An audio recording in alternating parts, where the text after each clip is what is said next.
Okay, students, this is our nature installation assignment. So we're going to be looking at two artists, Andy Goldsworthy and James Brunt, for this collaboration with nature. Okay, so the first artist is Andy Goldsworthy. This is one of his pieces that he created with different colors of leaves that he found on the ground. He is a British sculptor and photographer, and actually an environmentalist, and he produces site-specific sculptures and land art. He lives in Scotland. The next artist is James Brunt. This is one of his pieces on the shore. Very cool how he's balanced all of those rocks and created lots and lots of rhythm and movement in this piece.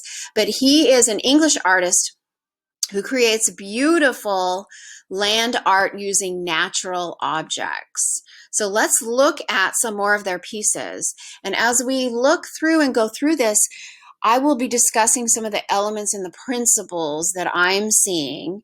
That way, when you create your own pieces, you can start integrating. Try to be thinking of, okay, what elements of art can I use, and how can those elements of art create the principles of design? Because remember, they work kind of hand in hand. There's a lot of weaving going on with the elements and principles. And artists don't always just use one of them solely, but instead they integrate a lot of them. So an artist might use elements to create texture, which is also another element, but then that, that line and that texture might create a lot of movement. It might create pattern. It might be creating a focal point and an area of emphasis and unity and variety. So be thinking of those things as we discuss, okay?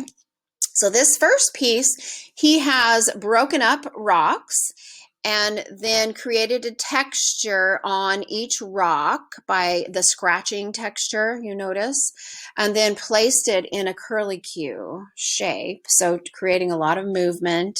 I like that deep, dark line. Think about how light hits your object as you're creating these pieces. So light is hitting the object. You see a lot of value. I like that he placed the rocks close together, but not quite touching, so that you get that deep, dark line going, which brings your eye into, the center of the curlicue, which is the focal point. Definitely more interesting with the scratching of the texture on the rocks. So I see line, I see shape, I see variety, I see texture, I see movement, I see rhythm, I see a good balance. It's just got a lot of elements and principles included in this piece. So let's look at this one. Pretty cool, right?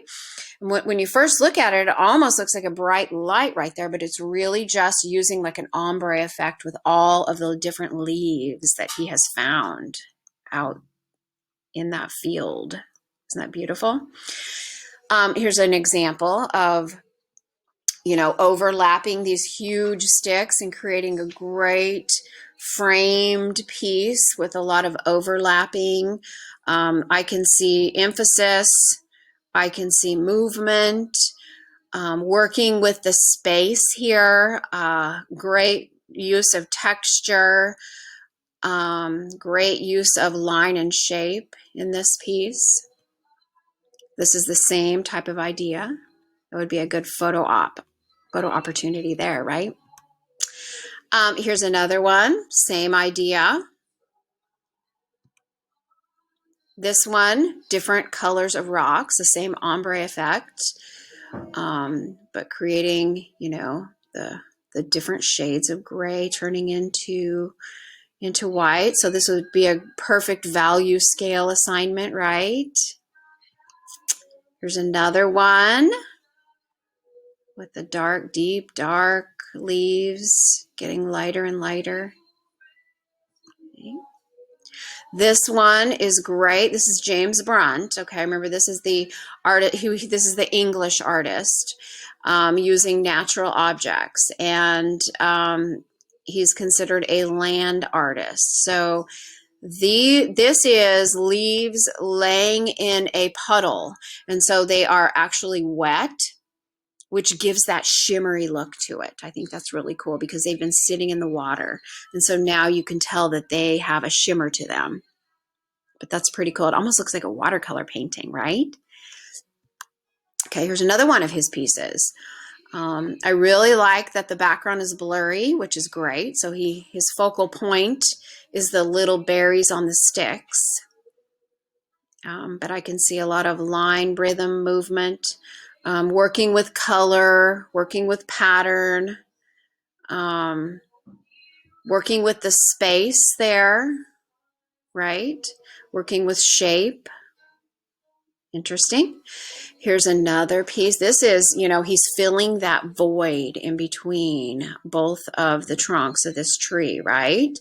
With lines. And so if you think about it, the lines create a unified piece.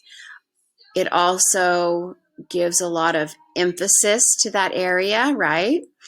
You also see pattern, you see movement, working with space, gives it a texture.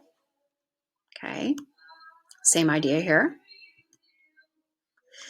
So this is spacing the leaves out a little bit so that you see that dark ground underneath. So you can do it two different ways, right?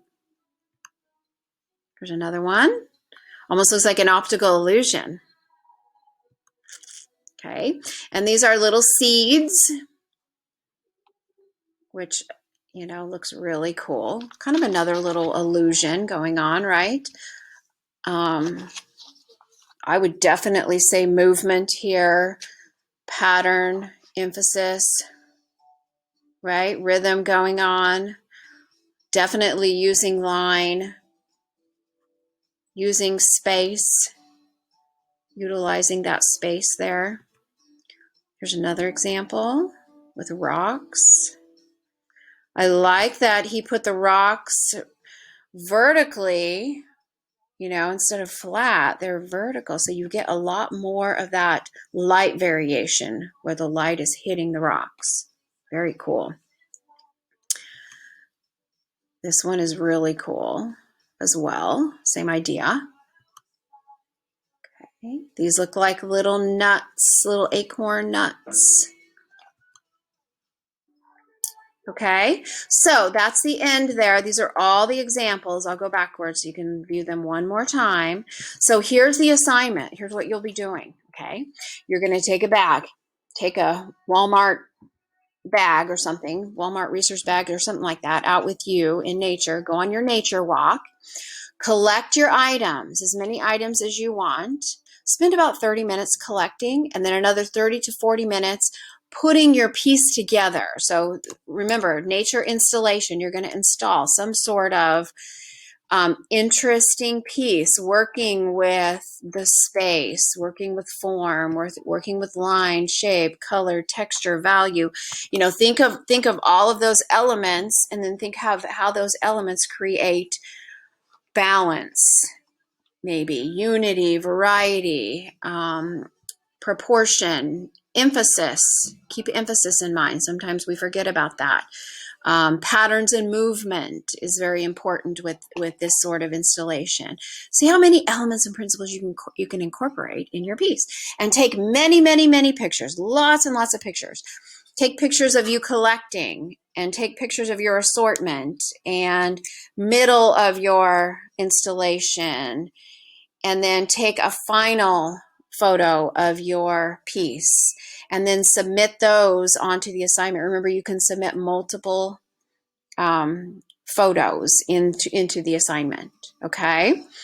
And then let me know how it worked. I mean, you can comment on there if you want to, and let me know how it worked. Okay, so I hope you have fun with your nature installation piece. I can't wait to see what you come up with.